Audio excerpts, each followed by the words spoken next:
عليكم يا جماعه، اخباركم ايه؟ يا رب تكونوا كويسين يا رب. النهارده ان شاء الله هعمل سبانخ، بس السبانخ دي بطريقتي انا اللي هم الايه للعرايس المبتدئين. هي المكونات سهله، بس هعرفكم ايه خطوه خطوه الحاجه بتتعمل ازاي وبنشتريها ازاي كده يعني. اولا بجيب السبانخ اللي هي العود اللي هو القصير، بتبقى قصيره كده خلاص كده اهو. ما بنجيبش اللي هي دي بتبقى طويله كده والورقه من تحت صغننه، لا بنجيب اللي هي الورقه بتاعتها صغيره كده خلاص، وبتبقى فيها راس.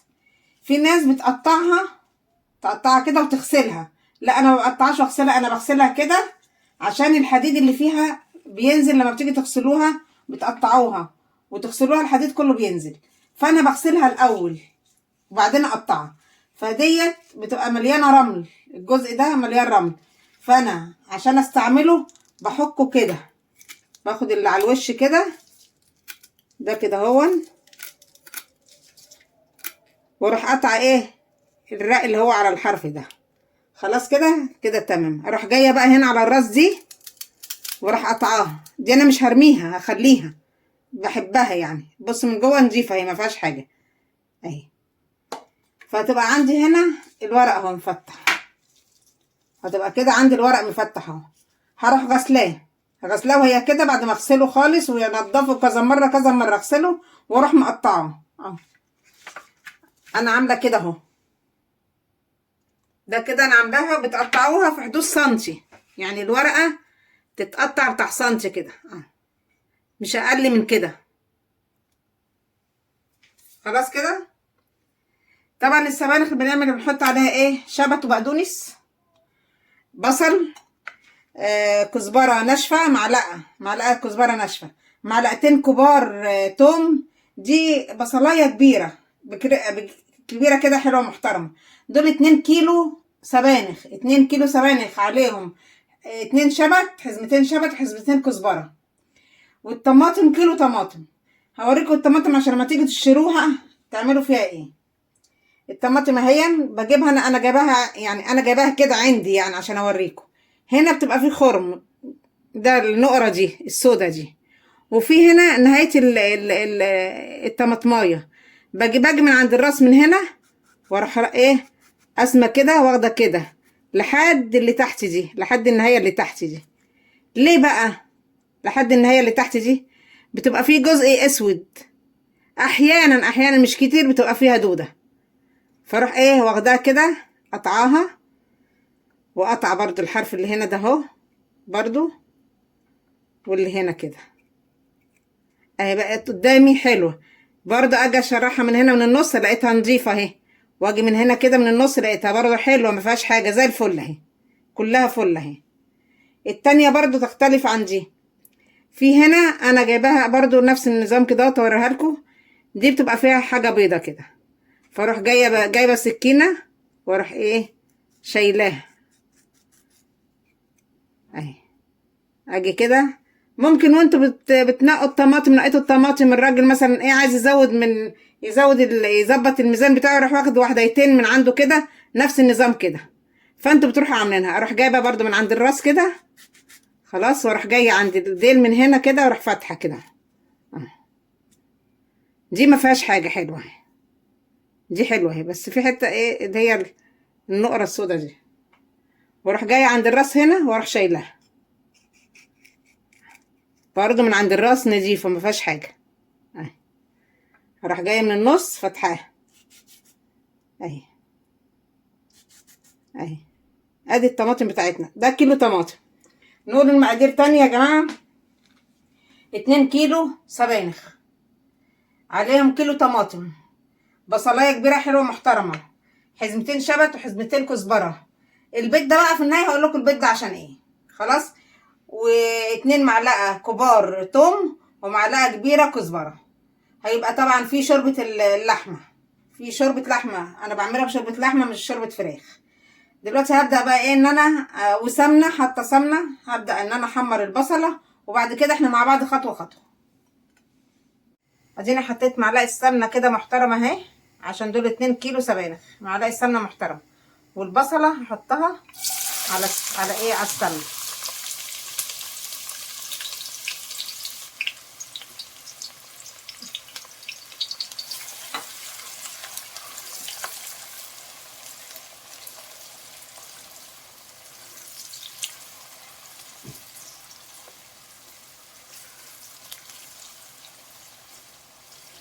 بقلبها اهي شويه كده ايه لحد ما تبدا تصفر. هنبقى مع بعض كده. بخليها ايه كده بدات تصفر اهي. يا جماعه نسيت اقول لكم ان بيتحط على على السبانخ يا اما تحطوا حمص اللي هو حمص طبيخ مش حمص شام، حمص طبيخ، او بنحط رز. انا بحط رز. حطيت على ال2 كيلو سبانخ حطيت تلت كوبايه رز، غسلتها وواحده واحده مع بعض. خطواتنا بتبقى واحده واحده عشان ما ندخش مع بعض في الاكل. بس هي بتتحط عليها، انا بحط عليها رز مش حمص. في ناس بتحط حمص وفي ناس بتحط رز، انا بحط رز اهي. الرز ده غسلته وركنته اهو ومع بعض بقى. بعد كده دلوقتي انا هضرب الطماطم. انا حطيت هنا شويه ميه في الخلاط عشان اقدر الف الطماطم بدل ما توقف لي الموتور. يعني ما احاولش ان انا املى الخلاط كله، لا، يعني ال2 كيلو اخدهم على مرتين بس كده اهو.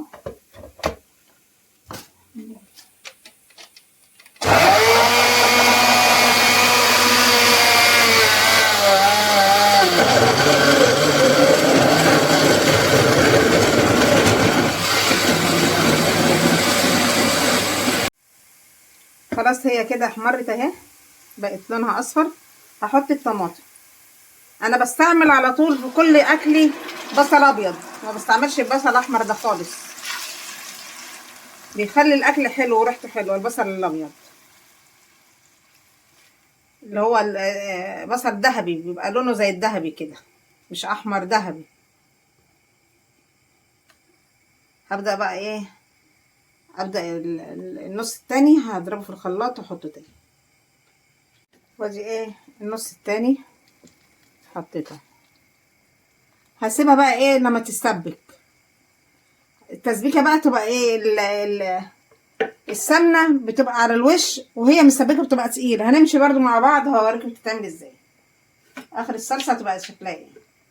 اشوف بقى سبكت اهي، بقت التسبيكه اهي، السمنه بقت على الوش خلاص. فاروح حاطه بقى، ابدا احط المرقه بتاعت اللحمه. هنحطها مع بعض اهي، برجها كده. وما احطش مرقه كتير عشان خاطر السبانخ فيها نسبه ميه جامده. يعني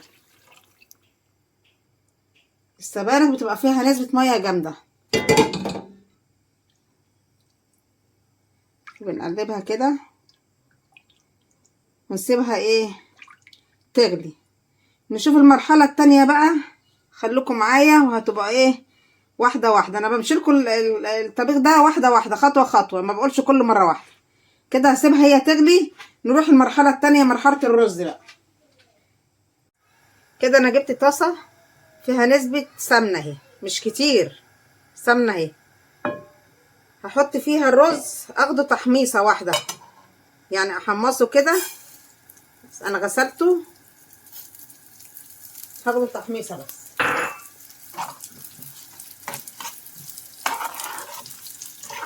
هي دي تلت كوبايه على 2 كيلو سبانخ.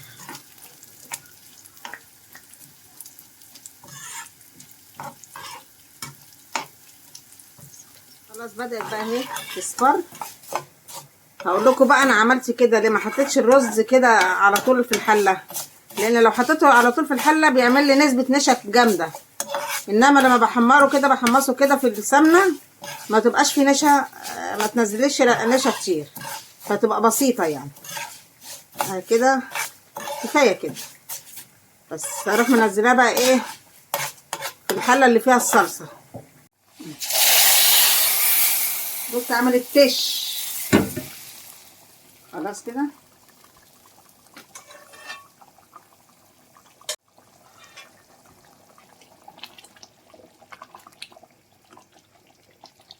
هتاخد غلوتين، يعني هخلي الرز نص سوا، مش هسويه جامد. هكمل تسويه الرز مع السبانخ، هخلي نص سوا بس في الرز. بقى انا خلاص هحط بقى نص معلقه ملح، مش هحدق. يعني في الملح انواع، في ملح بتلاقي بيحدق الاكل، وفي مهما تحطي ملح بيطلع دلع، فانا بحط الملح حبه حبه، واحط شويه ايه فلفل اسود، قد نص معلقه فلفل اسود ونص معلقه كبيره ملح بس، واقلبهم كده مع بعض. هشوف كده الرز، لا لسه ما نفش، هينفش شويه وبعدين نحط السبانخ. هحط بقى ايه شويه سكر صغيرين كده، نعمل عشان نعادل نسبه الحموضه في الصلصه في التسبيك، وهنقلبها. وادي ايه الرز نفش معانا اهو، بقى نص سوا. هكمله بقى ايه مع السبانخ. هحط السبانخ على شويه شويه. هتقولوا السبانخ كتير على الحله، لا مش كتير ولا حاجه، لان السبانخ بتهبط تبقى كلها ميه، فانا هحط شويه شويه كده. بسم الله الرحمن الرحيم، وغطس كده.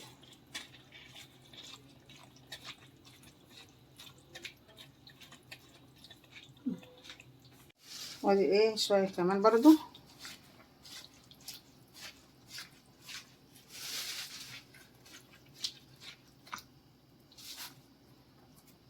هفضل كده شويه شويه.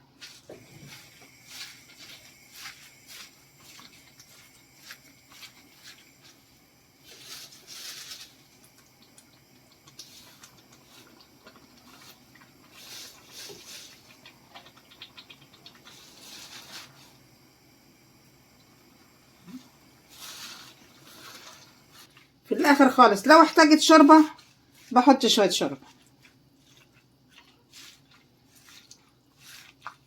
شفتوا اهي بقى الحله كانت مليانه، بقت شويه صغيرين. هكمل تاني، هكملهم ونرجع لبعض. هحط خضره، الخضره كلها احطها برضه هتهبط، يعني مش هتفضل كده الحله مليانه. وهنكمل برضه بقيه السبانخ كده. احنا بننزل اهو فيها اهو، شوفوا الميه اللي نزلتها قد ايه.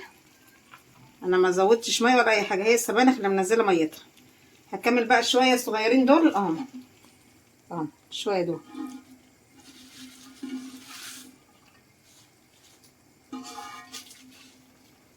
كده نبقى خلصنا خلاص. هنا الباقي كده خلاص اهو، بنزلها. يبقى كده اخر حبه دول كده احنا خلصنا. هحطها بقى اسيبها على النار لحد السبانخ ما تستوي. وخلي بالكم تبصوا عليها من وقت للتاني عشان ممكن تلزق في الحله من تحت. لو هتحطوا الرز ني هتلزق من تحت. لو هتعملوها بالحمص، الحمص ما بتحمصش ولا حاجه، بتنقعوه وبعد كده بتاخدوه سليقه، نص سليقه، تسلقوه شويه بس نص سليقه، وتكملوه بعد كده زي الرز بالظبط كده بالظبط. اهو كده خلصنا اهو.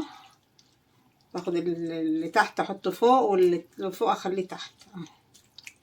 ايه رايكم؟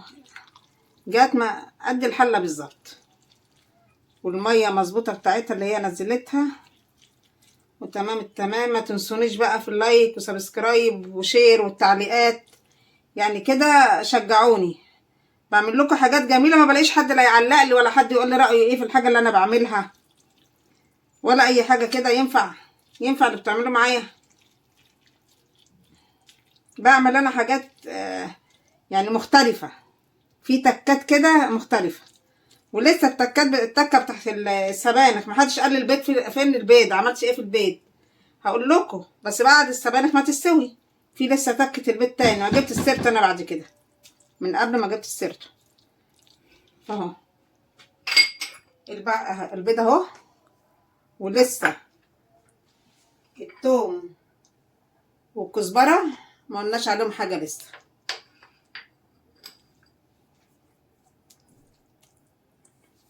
كده انا حطيتها اهو بقى، غطيتها وسبتها شويه على النار. عايزه اعرف استوت ولا استوت ولا لسه ما استوتش. اعمل ايه بقى؟ في هنا العيدان بتاعت السبانخ، باخدها كده وامسكها في ايدي كده وافركها. لو اتفركت معايا وما بقتش ناشفه تبقى كده استوت. هي كده لسه شويه، لانها ما اتفركتش معايا صح. لسه شويه عليها.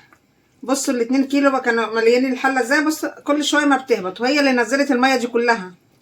انا ما حطيتش ميه ولا حطيتش شوربه ولا حطيتش اي حاجه، هي الميه بتاعت السبانخ اللي نزلتها. هسيبها شويه كمان كده، وبرده هكشف عليها قدام بعض ونشوف استوت ولا لا.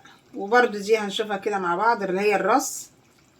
لا الراس ناشفه هي لسه الراس ناشفه كده. هي كده خلاص بقى ايه، استوت اهي. زحلقت من ايدي عشان سخنه. بص اتهرست خالص. هنبدأ بقى في المرحلة التانية، ان انا هعمل ايه، التقلية اللي هي الطشة. كده جبت الطاسة وفيها سمنة اهي، بسيحها عشان اعمل فيها الطشة للسبانخ. لسه في مرحلة اخيرة بقى، لسه خليكم معايا، اوعوا تروحوا في اي حتة. كده انا حطيت سمنة على قد معلقة التوم الكبيرة اهي. كده بنعمل احنا الطشة بالسبانخ. السبانخ لازم طشة.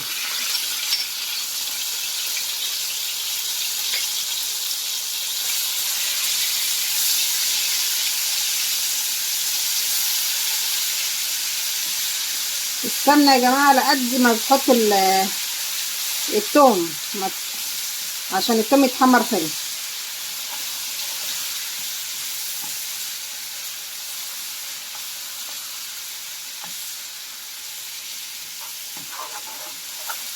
لسه مش هحط الكزبرة دلوقتي.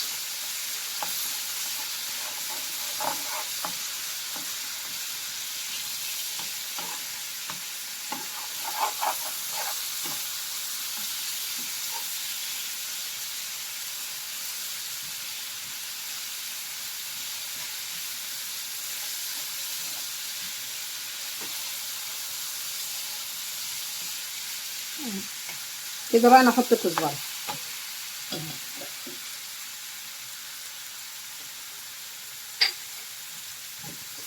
اقلبهم مع بعض.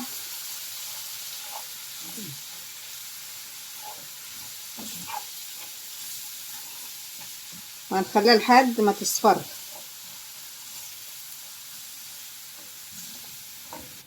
كده اهي. ما تحرقوش التومة عشان ما تمررش في الاكل. فكده خلاص. فانا ايه، هحطها على السبانخ. يلا بسم الله الرحمن الرحيم. يلا بسم الله. طش كده بس كده. فانا اجيب ايه من هنا، احط هنا.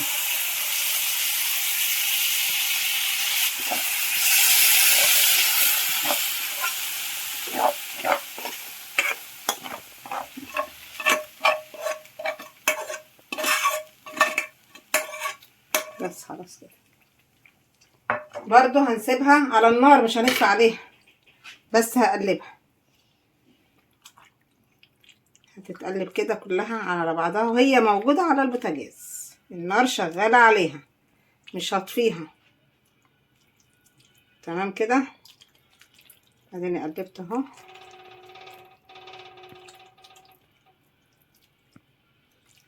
المرحلة بقى اللي بعد كده ايه بقى، هعلي عليها النار شوية.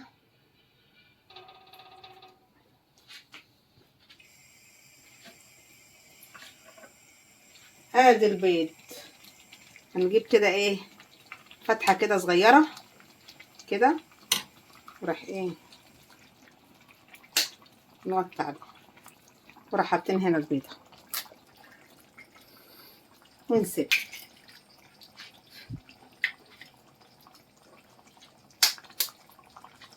ونعمل هنا برضو كده مكان، ونروح ايه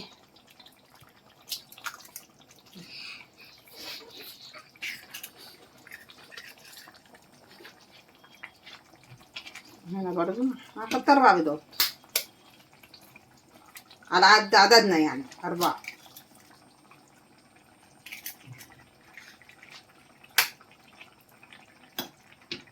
هنا اخر بيضة. بس خلاص كده هنوطي عليها النار ونغطيها لحد الصفار ما يستوي، وكده نبقى خلصنا.